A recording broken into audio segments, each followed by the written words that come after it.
Hi, and welcome to Bible Study with Friends. I'm here with my friend Philip Thomas. And Philip and I have a goal today of showing and growing a passion for studying God's Word. And we're going to be doing something different. Instead of a verse by verse study through a book, we're going to be a little topical. We're going to start a new series today called The Christian's Heavenly Crowns. We're going to talk about the rewards Christians get in heaven, and we'll do that when we come right back.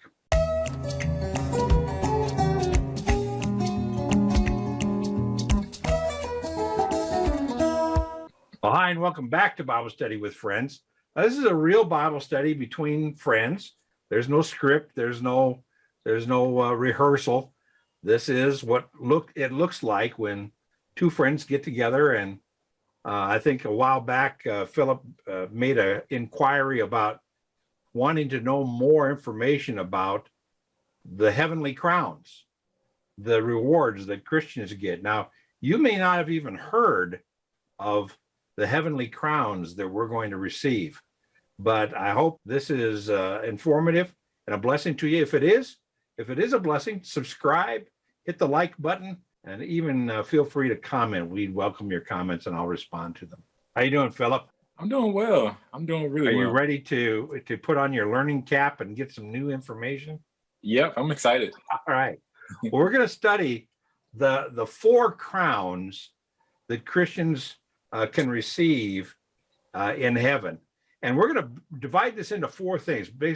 Today, part one is, what are they? Okay. Then we're going to do, how do you get them? And then the third part will be, why do you want them? What do they have to do with our eternity? And we'll do that when we do the next few weeks. So today we're going to be talking about these crowns, these heavenly crowns. What are they? And before I get into sharing some specifics on what the crowns are, let's lay a little foundation work, Philip, because we have to understand the word crown. It's very easy to misunderstand that Christians are not going to receive royal crowns. The word crown, in fact, I'm going to show you. I'm going to go to this and show you real quick here. This is my Logos software. And right here, it's talking in 1 Peter, and we'll talk about this.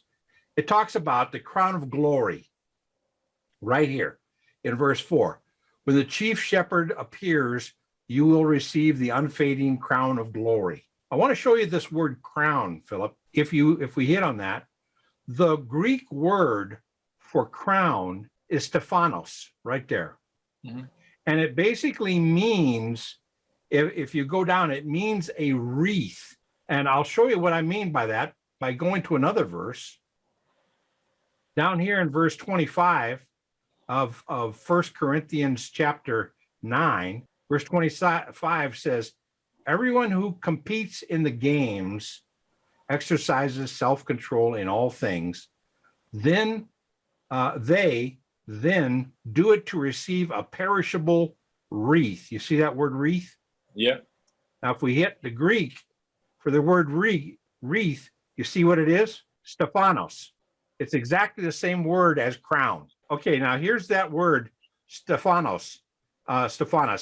And Stephanos basically is a badge of recognition, a prize in the public games, or a symbol of honor. It's more conspicuous than just a little wreath. It's really a wreath of honor. Okay?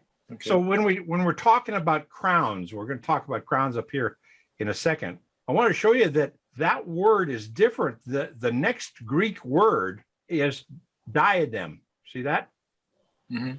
Now, when it's talking about Jesus receiving a crown, for example, as king, that's diadem. It's not Stephanos. So a diadem is a political or a hereditary crown of royalty, whereas a Stephanos is a wreath of recognition for achievement. Wow. Okay? So when we're talking about the Christian's crowns, we're talking about the Christian receiving recognition and kind of an award for achievement. Now, we're not achieving salvation. In fact, to receive a crown, you have to already be saved. There's crowns, they are all for specific to Christians, to believers, okay? Okay. So we're talking about symbols of achievement or recognition. Now, another thing we need to point out is these are not signs of competition. This is not, I'm not trying to beat you by getting more crowns than you. And we'll see why we want crowns in another week. We'll do that. But let's go to these crowns real quick and identify what are they. Let's go to these. Here are the notes just from my Bible. This is I wrote these so that I could refer to them in the future. If somebody I'm meeting with, like you, Philip, ask, what are the 4 crowns all about? I can go there. These 4 crowns, let's talk about them, and I want you to read some verses. Let's talk about first. We already looked up one, but let's look up the crown of righteousness right here. Look up 2 Timothy chapter 4, verse 8. In the future, there is laid up for me the crown of righteousness, which the Lord, the righteous judge, will award to me on that day, and not only to me, but also to all who have loved his appearing. Now, this is the crown. The crown of righteousness is the crown that all Christians get this crown.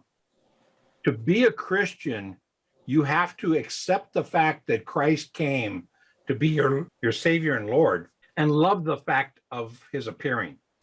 And he says the judge is going to give a crown of righteousness not only to him, but to everybody who loves the appearing of the Lord.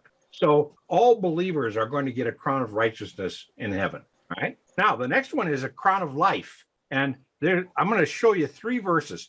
Let's look at James first. James chapter 1, verse 12.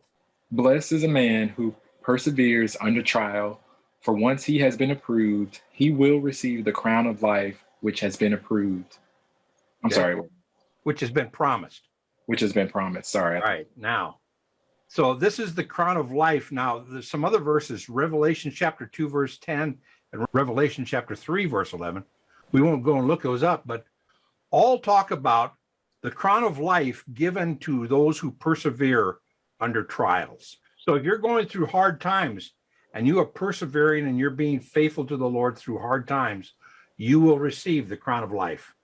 Another crown is the crown of glory. We already looked at that. That's out of 1 Peter chapter 5, verse 4. And this is for all elders, shepherds, pastors, anybody who has led people in the ministry. And this is the crown of glory. All right. And the last one is the crown of exaltation. And this is the crown. And in fact, turn over, since you're Philip, turn over to Philippians chapter 4, verse 1. Therefore, my beloved brethren, whom I long to see, my joy and crown, in this way stand firm in the Lord, my beloved. Okay. Now, flip back to 1 Thessalonians chapter 2, verse 19. Now, in Philippians, Paul calls the people his crown. And we'll find out what crown he's talking about here in 1 Thessalonians chapter 2, verse 19. All right. For who is our hope or joy or crown or exaltation? Is it not even you in the presence of our Lord Jesus at his coming? Okay, so you see what he says there is that the people that he leads to Christ and disciples are his crown of exaltation. So we would get a crown of exaltation if we've led somebody to the Lord, or if we have discipled somebody and helped them grow in the Lord. We would receive the crown, the 4th crown. So we have the crown of righteousness for all Christians who love the appearing of Christ, the crown of life for all who are persevering through trials, the crown of glory for all who lead in ministry, and the crown of exaltation for all who've been led to the Lord and discipled by them. Those are the 4 crowns. Now, when we start talking about how we get these crowns and God's economy in the way he gives these crowns out, it'll become very interesting that these crowns are not necessarily given only to those who lead somebody to the Lord or disciple somebody or somebody who perseveres under trial, but it could also be given to someone who supports a minister, or someone who supports a missionary who leads somebody to the Lord, or somebody who helps somebody persevere under trial. If I've come alongside you in the middle of a trial, Philip, and I've helped you persevere under that trial by encouraging you and building you up in the faith, then you're going to receive a crown of life, and I'm going to receive a crown of life. And this is something that's wonderful. We're going to talk about this on how do we get these crowns. We'll talk about that next week.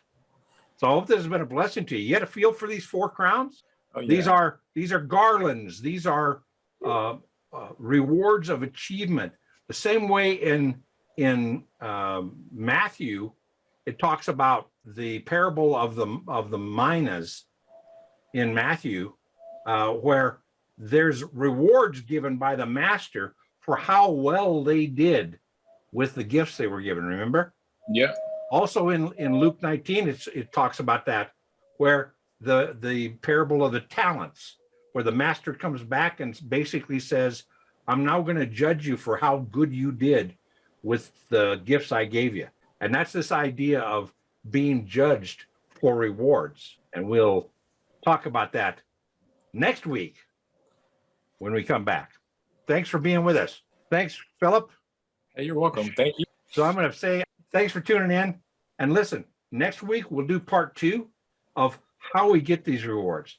And we'll do that. Hope this has been a blessing. If it was, subscribe. And we will see you next week. God bless you.